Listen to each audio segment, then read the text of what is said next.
Halo semuanya, perkenalkan nama saya Mika Fetria Rahma. Di sini saya akan menjelaskan tentang pemodelan status objek menggunakan diagram status mesin.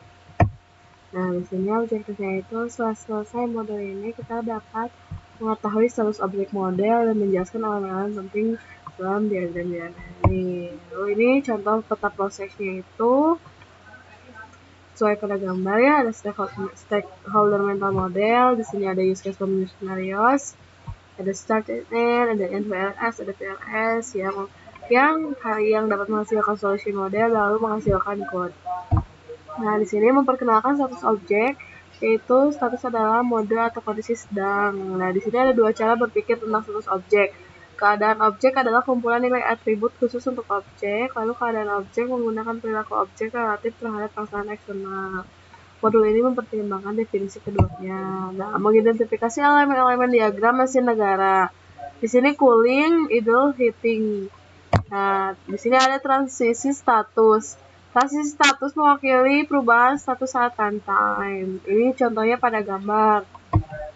Lalu struktur internal node state-nya. Di sini ada entry peristiwa menentukan tindakan saat masuk state, exit, peristiwa menentukan saat keluarnya, do, peristiwa tindakan saat berlanjutnya. Anda juga menentukan peristiwa tertentu untuk tindakan yang sesuai juga. Ini contoh diagram mesin HFAC state lengkap. Nah, membuat diagram mesin state untuk objek kompleks yaitu menggambarkan kondisi awal dan akhir untuk objek, menggambarkan status insta objek, menentukan urutan parsial dari kondisi stabil selama masa pakai objek, tentukan peristiwa yang memicu transisi keduanya, tentukan tindakan transisi jika ada, tentukan tindakan dalam suatu negara jika ada. Langkah pertama itu memulai dengan kondisi start and end. Nah, ini tentukan status objeknya.